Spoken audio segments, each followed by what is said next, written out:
Hi guys, welcome to today's video. We have a special guest coming from Georgia in the US. We have Sebastian Skwarek from Precise FP. Now he is the co-founder of this fintech business, and it's a client onboarding and data gathering platform. One of the things I really love about it is, one, it's been around since 2007. I really want to understand, that's a long time in the fintech space. It's like 14 years. So I'm looking forward to understanding what that looks like. Two, it's by advisors for advisors, which I always really like. So it's going to be really specific for financial advisors.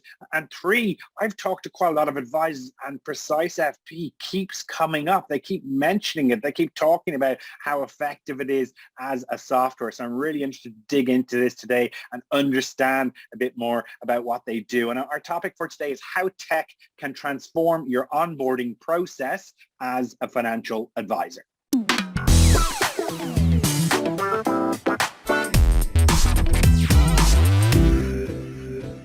Hi, Sebastian. Thanks for jumping on with us today. Hey, Paul. Thanks for having me.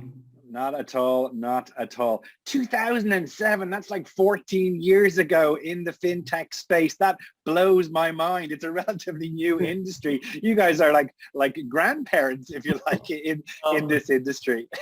Yeah, well, yes, I guess it's been a while. It's been a while. We started this, as you mentioned, in 2007. It started as a simple just a PDF questionnaire, and then me and Don kind of got together. We've been friends for a long time, over 20 years, and we've been in IT together prior to that. And Don split into going to financial planning practice, and I stayed on the path of IT, and we kind of got together and started this company. Actually, it started with trying to make Don's practice more the onboarding process, because he's seen the lack of IT, lack of digital approach within the practice. Everything was done on a paper, and there's got to be a better way. So we kind of got together, and first we made some changes to the way he was doing the onboarding, and man, we got to bring this to others. It just makes sense, and that's how it got started. Now, in my opinion, there's still quite a lot of advisors out there in 2021 that use paper, that use manila folders and this type of thing. And it constantly surprises me. And look, it's a legacy thing. They've probably been in the industry for many years. They've kind of always done it that way. But was that the kind of problem that you saw, that kind of very paper-based issue, or what were you looking at? It was too paper-based. And one of the key problems that, advisor we're having is it's clients need to fill out the paper, and then it takes 2 weeks to get it back, right? We mail that in, and then take that paper, rekey everything that's been entered, a lot of errors, a lot of problems, and it was just so inconvenient. And there's got to be a better way. And if you've got 10, 15 clients coming on board, a month, it's like, how much overhead are we having? So just having it streamlined on one end, but also making it convenient to the client, it just makes sense, right? So that's how it started. We actually, our first version 1.0 was just PDF, just fillable PDF. And that's what it was. And back then, fillable PDF was a big thing. Yeah. And revolutionary back then, fillable PDFs. Yeah, absolutely. Yeah, it was crazy. And then we added this just for Don's practice, this interactive piece when things were conditional. That was a big thing, right? It's like it disappear on a PDF and appear when certain data appears, and we just took it from there. And it's fast forward 14 days later, and here we are, right? 14 years later, even, here you are, yeah. But so let me you saw the inefficiencies in his practice. I understand that. You saw that the financial services industry was very traditional and very kind of old school. You saw that a lot of the transactions with clients were very paper heavy and very admin heavy. Is that's the key thing that you kind of saw, was it? That number one, and number two, the fact that the paper-based approach, even the fillable PDF approach, was very overwhelming to the client, because the client was looking at millions of fields on a PDF. I'm like, where do I get started? It's just it just didn't make sense. So it's very intimidating, isn't it? it is. And then it's like clients puts this off one day, second day. That's why it takes 2 weeks to get it back, because clients that they don't want to do it because it takes 2 hours to fill it out. So we try to make this as simple and as frictionless as possible, right? Mm-hmm. So the notion, PDFs back in 2007 and 8 kind of were transforming itself into, I think by 2010, into form guides, where we were building a form guide that's supposed to guide the client through the data gathering experience, but at the end there was a filled PDF. So that was the starting point for version 1.0, and then we built on that. And on the end of the day, the final, you want to have that approach of a guided experience for the client. Everything is for the client, but having an advisor in mind, that it makes the use of this platform much easier for the back end of the advisory practice. So obviously you got a lot of feedback from the actual end clients who are using it. You got to see what they liked or didn't like about PDFs and all the fields. I know if you give me a PDF with loads of fields, I'm like, whoa, which is kind of funny. So you got that feedback not only from the advisors but from the end users. You improved it, and then you ended up with a form that kind of led them through the process and held them by the hand. Is that kind of how you approached it? Yeah, but funny story about that is we thought we are going to build that one perfect questionnaire, right? The questionnaire that it's for everybody. Yeah. Find out that no, that's not going to work. Everybody wants something different. Like, of course. How are we going to do that? And it's like, no, but everybody has their own niche and everybody has their own approach. So we got to cater to that. And so we figured, we went from 1.0 to 2.0, trying to make customization, allow the advisor to do certain changes and the fields on the form to kind of adapt to their practice. So we recognize the fact it needs to be customizable, it needs to be easy to use, and it needs to be intuitive. And look, that's a challenge because obviously different advisors are part of different networks, then you got different geographies, and then different regulations. I mean, it's really a minefield if you're going to get into customization. It covers the whole gambit. So did you just sort of unshackle it a little bit and allow the advisors to kind of edit it a little bit themselves? Is that kind of what you did? Yeah. So now we became this, we cater to US, Canadian, and UK based advisory firms. We have a special data set. By now, we're pretty advanced. So we have a special data set that cater to those specific regions. The advisory practices can now come in, they can come in and make adjustments, configuration, customization. They can make it guided. So basically when the client goes through an engagement, that's really important, because when the client fills things out, they feel that they're alone, right? There's no guidance whatsoever. So our take was there needs to be some kind of digital experience and presence of the advisor that actually your client, it's important to me that you upload your current account statements. And because we know that stuff will be missing. So we're trying to be as frictionless as possible. At the end, the data that's been collected needs to be in 90+ area from a percent. And how burning of a problem was this for advisors, or how aware were they of, the fact that it was very manual? Like, do you know any of the stats around like how many clients they were losing because their onboarding process was so cumbersome? Like, do you know any of that? You know what? There is no stats about that, because at that point, this type of approach was nice to have. Only the advisory firms that were really tech savvy and they really wanted to streamline what they're doing and how they do things, they were kind of jumping on board. And everybody else thought of this as they were focused really on financial planning. So they didn't really see the client-facing approach where it's like, if you meet me for the first time, the first look counts, right? So it's like, this is the approach. It's if you're giving your client as a first task to do a paper-based huge form, dear client, please fill this out. It's like, it doesn't speak a lot of me as the advisor, right? And it's like, we just had a conversation for 30 minutes, so you should know some of this information. So why don't you pre-fill it for me? So this is what we do. We cut down the relationship. We try to build the relationship by being the client-facing professional tool that pretty much shows how the advisory firm is. And look, obviously at this stage, your technology has gone through lots of iterations. You know, you're now capable of doing all sorts of different things, which we'll talk about in a couple of minutes. But maybe tell me about a few of the things that you struggled with, you know, over the years. You've obviously, you know, you've been in the industry a long time. I'm sure you've had some great wins, but I'm sure you've had a few times you've tripped over your shoes and it didn't work out so well. Yeah, the biggest struggle, I think, when we were going from a version 2 to 2.2, it's technology wise, right? Where our initial technology stack was Flex, Adobe Flex, and that was going away. So we had to build everything from scratch using technology, but that actually allowed us to build things better because we learned on our mistakes. So in a nutshell, it was something that, you know, we had to do, but we've done it better. And also the processes that we learned along the way, what advisors wanted, we incorporated in that, right? So we learned a lot and how advisory firms are doing things. And there are different things, different advisors are doing things quite differently. So it was a good learning experience.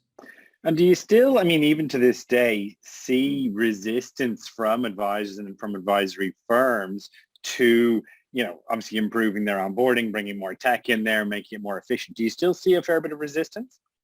That everything changed. I think the last 3 years, we've been basically just going up and up with our user base, but really everything changed 12 months ago when COVID happened. And all the advisory firms that were ready with digital onboarding, they didn't skip a beat, right? And it's basically, they actually embraced that and they gained more momentum and more business because of other firms that did not have that were losing business. So they picked up so much there's actually an article that was released 2 weeks ago from a wealth management magazine. They actually put together a list of best and worst tech, advisory tech that basically was something that advisory firm was using or were dragging them down. And Precise FP was number one. And they outlined... That's a good sign. That's a good sign. one of the firms, Michael Whitman, he basically took this to another level. He noticed that it's more efficient to use a client onboarding platform than doing a Zoom meeting with the client and taking the notes down because it's so inefficient. So he would rather have a platform that allows the client to enter the data themselves, then review the information, and then spend 30 minutes on a Zoom meeting now with the client to review the data. So much efficiency. He saved hundreds and hundreds of hours. Right. And that's really the key there, isn't it? The saving is in the time. And therefore, if you can save in the time as an advisor, you can spend more time in front of qualified prospects for current clients and therefore grow revenue. That's really what it comes down to. Like, so the tech, it does what it does, but the saving is really the time piece and the revenue piece. Yeah. Yeah, and then I think the most important piece is, it's worth mentioning, is that, you know, advisors think that it's difficult, that, oh my God, I gotta learn something new, but really, it's just gonna take you 1 hour to set things up just in a simplified way, but then it's just, you set it up once and it works, you know, so, and it saves you so much time. So on that, so can you give, like, as I said, I think advisors sometimes struggle with this. I think sometimes they're a little bit resistant to bringing in new tech. They're worried about the learning curve. They're worried about the changes. Will it affect their current clients? Will it be more efficient for their new clients? There's always that little bit of fear, if you like, in terms of how they do that. So could you give advisors maybe 3 or 4 tips around how they could potentially up their onboarding game? Yeah, I think just getting started, at least with something simple, I think it makes sense. You know, they don't have to jump in and do everything that they need to do at the same time. So just starting with fact finding, digital fact finding, some way of electronic onboarding. I would not recommend fillable PDFs because that is unsecure way of sending things, and it's really, a lot of advisory firms think they digital because they have fillable PDF, but no, that's actually, you have a lot of liability by sending a fillable PDF because things aren't encrypted. So making sure that the fact finder, build your fact finder around your process and just start with that, and then make sure that you can actually have that fact finder integrated with the other tech that you're using, either if it's Right. CRM or financial planning software. So just getting started like that, I think it's a great starting point. Okay. And is there other things they should think about as part of the onboarding? I mean, should they think more broadly? Should they think about, well, how does that lead into my planning process, or should I integrate it backwards with my lead gen and my marketing as well? Like, is there other ways they should look at it? And actually, I find that you mentioned it should be like that, and they should have digital presence from a digital marketing perspective as well. So it shouldn't be just organically grown, but they should use some form of digital marketing. It could be LinkedIn, it could be as we tell people all the time. It's great because this is where you can cater to, right? These are people that are already tech savvy. And you can have that digital presence and digital marketing and have then the digital onboarding part of your funnel. Bring that prospect into your client onboarding. Then if they meet your criteria, you can actually fully automate the process, that things will happen automatically. The fact finder will be sent automatic to your prospects based on the data that has been collected. And then once that data comes in, it's really important when you planning your digital presence and digital onboarding to make sure that your solution is integrated with the tools that you use, because then you can import and export data back and forth, either CRM or financial planning software. And on top of that, if your onboarding solution has a custodial form filling and digital signature, you're golden, right? So then basically with one click, you're doing everything. And look how much time you're going to be saving by doing all these things in a digital format. Right. But I know if I'm an advisor, whether I'm new to the industry or if I've been in it for 30 years and I'm already a little bit kind of tech resistant, so to speak, all of what you said there in theory is wonderful. But, I'm thinking, I'm already looking after all my clients. I'm already trying to run my marketing. I'm doing this. And here's another sort of IT piece. And yes, down the track, it may provide me with the efficiencies and save me time. But I'm worried about the learning curve. I'm worried about tripping over my shoes. I'm worried about how it will integrate. A common thing that I see is advisors that have a number of different pieces of tech. They don't interact particularly well, and they end up having to untangle them or have somebody dedicated, literally just looking at it to try and manage and keep on top of the data. That's the thing that I see quite a lot. Yeah, I think, like I said, just making sure that you using because we find that a lot of advisors, they like you said, they're getting a lot of tech, but really they're using 20% or 30% of the functionality of the tech that they're getting. Right. And it's really, they losing so much money because there's so much money left on the table, right? So just picking the right tech that actually you will use, using the core functionality of this tech, and your onboarding platform should have the things that you use, right? And it should be intuitive and easy to use as well. So obviously there will be a learning curve. You should expect that you should spend an hour to 2 hours, because just to learn, you can obviously outsource the building such system to someone in the firm, but it's good that you do it yourself because it's so intuitive. And I can speak to what we've got, and I know that it's intuitive. There are a couple other solutions that potentially that are not so intuitive and not integrated. So something that has been in the industry and knows how to integrate with box system, knows the process of the advisory firms is really important, and someone that will help you along the way. So you have someone to talk to, how others do things, is this the right thing to do? And it's a matter of taking your current form or using something that is already in a template library that, let's say, we provide as well. So there's like a lot of forms, different forms that you can use and customize. And that's your starting point. And, importing the data from, let's say, your CRM and clicking one button and sending things out. And let's say for yearly review, sending things pre-filled. You know how happy your client will be when they're going to get this questionnaire. Oh, you got my data from last year. I'll have to spend only 15 minutes to give you an update. Well, that's great. And you're scoring points and just being in touch with your client with not only the fact finding, but with surveys, with, different approaches, with just maybe suggesting different credit card that they should be using, so you can use that platform for other tasks as well to kind of talk to the clients 12 to 18 times a year. Right. And I get that. I suppose obviously there's different firms and different advisors have different needs. So if somebody's like a newer advisor, you know, they've kind of gone out on their own, they're in the early stages, they're trying to figure it out, they're trying to kind of put together an onboarding process. They know that maybe what they were doing previously was rubbish and they want to improve on that.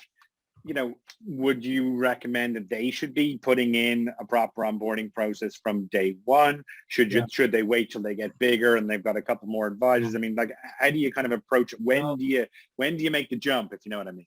Yeah, for anybody that is new, we had a lot of firms, a lot of new RA firms that would come in and, you know, talk to us and say, okay, I'm not even set up yet, but I really want your solution or onboarding solution as a starting point, right?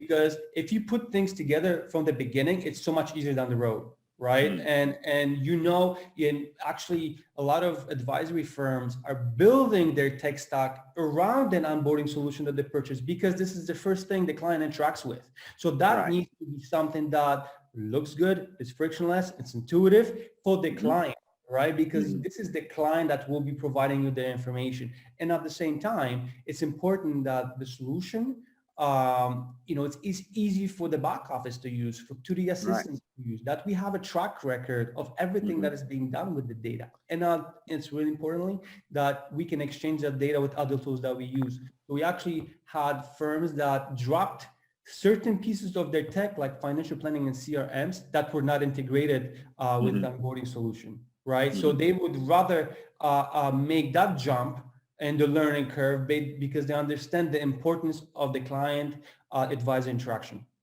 Right. So what you're saying, I mean, as you said, there's different tech that you can have, that the onboarding solution, because it's one of the first points, particularly of a new client interacting with you, is pretty much more important than even your ongoing CRM system that you might be using. Yeah. The client is not using your CRM. You're using your CRM, right? So it's like you want to cater to your client, and taking one step further, you have different clients that you serve different needs. So how would you feel if you would be sending a generic form to every client and the client says, well, it doesn't apply to me. So your tech, your client facing tech needs to be customizable and guided. So you should be able, within 2 minutes, you should be able to customize the engagement specifically to your client and how happy your client will be. Now I can see that, number one, I got this questionnaire, let's say for a yearly review or some additional information that is required, that is tailored to me. There's the information that I already provided. I don't need to retype it. It's secure and it's tailored to me. I only need to provide the information that you, the advisor, require from me right now. I don't need to see a million other fields because that's going to be overwhelming. So that's really important. The other thing I find interesting about you guys and what you've done, obviously you've been in the industry for a long time, which is great. You've got tons of experience. You've had obviously a lot of feedback from the market, both from advisors and from individuals, and you've done multiple iterations of your software. So it's obviously grown and developed over time. But what I find interesting is you actually operate in multiple jurisdictions, you know, and obviously one of the complications of the advisory industry is there's different regulations, say in the US versus the UK and so on. So, I mean, is your solution radically different for a UK firm versus a US firm or a Canadian firm? So we are GDPR compliant, so that's important. But the main difference, well, I guess the key component of Precise P, if we're talking about solutions specifically, is that we fully customizable. So almost 100% of the things that you see within the platform is customizable for the firm. So having said that, you know, the difference between, let's say, US, Canada, UK, Australia is the data set. So the things we collect, and that's fully customizable. But we already, because we work with US, Canadian, and the UK firm, Australian firms, so we already have the data set that's required and the data we know that advisor will need to collect from their clients. So that's already predefined. The fact finders are developed. You basically take a copy, you can customize it with your logo, with your company name, with your colors, your branding, all around messaging, right? If you want things to be guided, so things will pop up conditionally if you want to guide your client through the experience. So everything is customizable to suit your specific client. And is done for you. It's like 80% of the way is done, right? So if you want to customize it even further to kind of reflect your brand, you can do it. And if as an advisory firm, I'm part of a particular network and that network insists that I use this particular CRM or this particular piece of tech, for running my business, like, is your solution customizable enough to be able to plug into pretty much any type of tech that's out there? Yeah, so we have I think over 35 different integrations. We work closely with custodians. You can use Zapier to kind of transfer the data as well. So the sky is the limit. We have our own API, so pretty much broker dealers digest that. But you can use it as well if you want. We can expose that to you. So the sky is the limit. We do recommend to use the top brands within the fintech because they've done it for a while and they've been around for quite some time and they know what they're doing, right? So that's basically the takeaway here. Okay, and look, that makes a lot of sense. And you're again, because you've been around for so long, you've got a lot of integrations, and because you're with Zapier and you got your API, I mean, you can pretty much interact with any well set up piece of software, which is a nice way to be.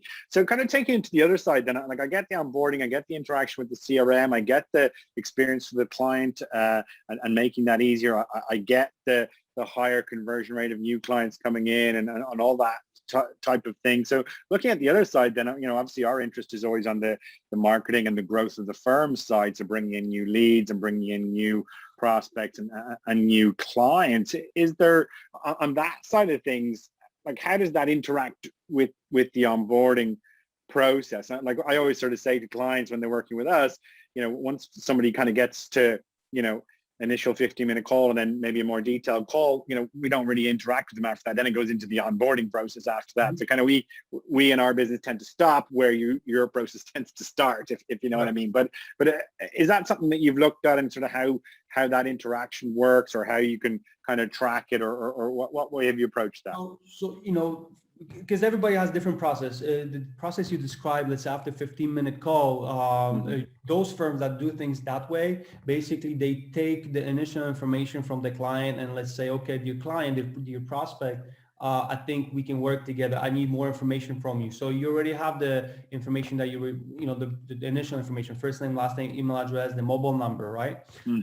So that's all you need to kind of start the process with the client. And you can mention, dear client, I'll need more information from you. You will receive secure questionnaire for you to fill. And you send, because you can automate the process, right? So simplified conditional questionnaire, which is available, by the way, in our template library free of charge. You can not overwhelm the client the first time they're going to see it. They will get it. Some of the stuff will be already pre-filled and the client starts on their journey. So they're going to enter the information that that you'll need to determine if you want to work with the client. And then then you can send another questionnaire that is longer, that asks specific questions that you want to collect. And it's already, again, some of this pre-filled. So the clients now, they haven't been given this 500 fields form, but you kind of split this in chunks and you getting the information back really, really quickly because clients are eager to get started. So after a phone call, they're eager to get started. They're ready to get started. So you don't want to send them paper form. You don't want to send them PDF. You want to send them something that is client facing. It's exciting, it looks good, and it's intuitive. Right. No, absolutely. And the other thing that I see, again, dealing with advisors, I mean, once we talked about the digital marketing side, but one of the questions we'll always ask is how many steps are there in your sort of onboarding process? So once somebody kind of has an initial conversation, like what like, as you say, you're gathering data. A lot of the time they come back and they say, well, it's like a 3, 4, maybe 5-step process with this number of calls and meetings and this number of face-to-faces, and it depends how fast I get the data back. And I always sort of go, 4 or 5 steps. Okay, could we dial that down to 2 or 3 to make this more efficient? Do you see that yourselves as well? Yeah, actually, you're exactly right. So we have 2 stages. We have a prospect stage, we call it a pipeline, and there is a client stage, which is a client pipeline. So within the prospects page, there are three stages. So the initial data gathering, the re-engagement is if there have to be re-engagement, and service agreement signature, right? And that's where we convert the client, a prospect to a client, and then we get into other steps. So everything, everybody has their own process defined, and you can customize the process to actually happen automatically from the data that you need. We can actually put in the data quality scoring on the data that you receive. So now you don't have to go through the information. We highlight things that change. You can see the data score if it meets your data gathering scoring, right? So it's like, okay, it's over 78%. Okay, that's pretty good. Let me take a look at what's there. And you know at which stage you're ready to kind of get started. And then, the beautiful thing about, and it should be with any client onboarding, that the interaction between you and the client, it's always that you already have the information on the client or on the product. Send things pre-filled, because then you're going to get the information quicker back from the client, and the client will really appreciate when they're going to see that some of the information that already spent the time providing you, it's already there. Right, and which is really the key, and the easier you can make it for the client, the better it's going to work, and the more prospects you're going to onboard.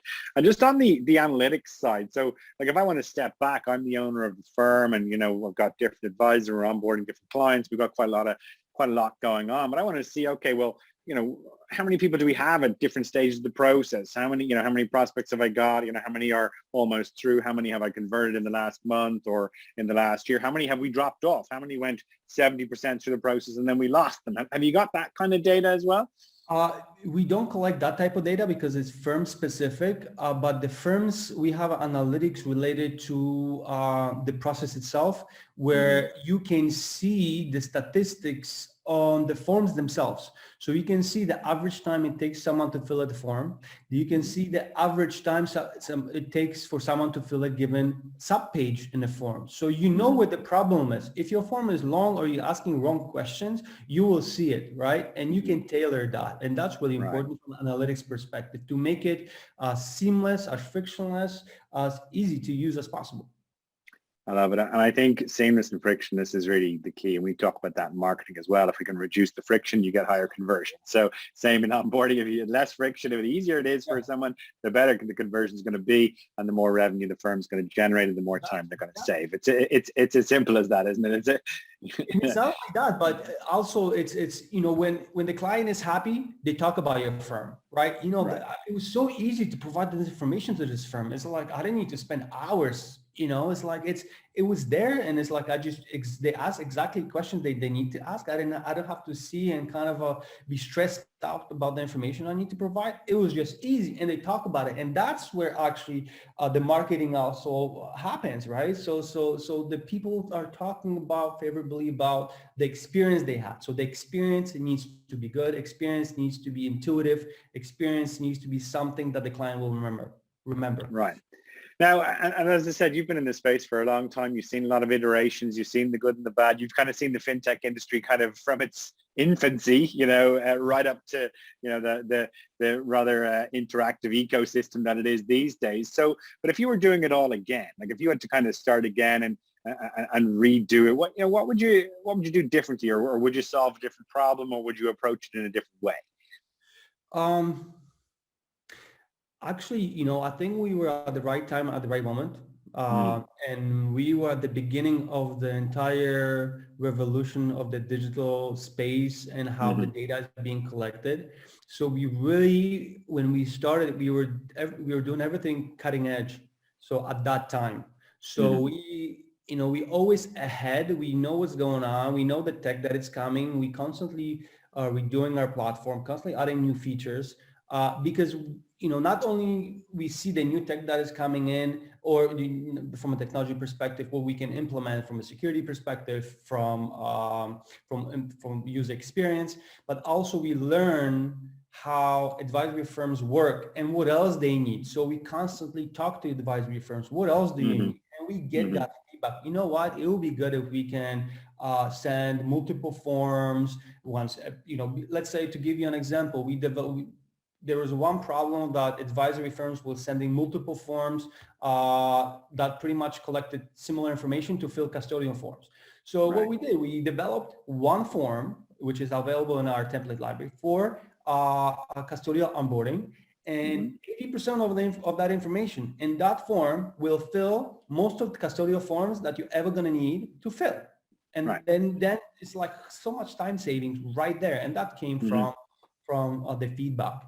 So things like that. So the innovation, the ease of use, it's just, this is what we want to do. This is what we want to build on.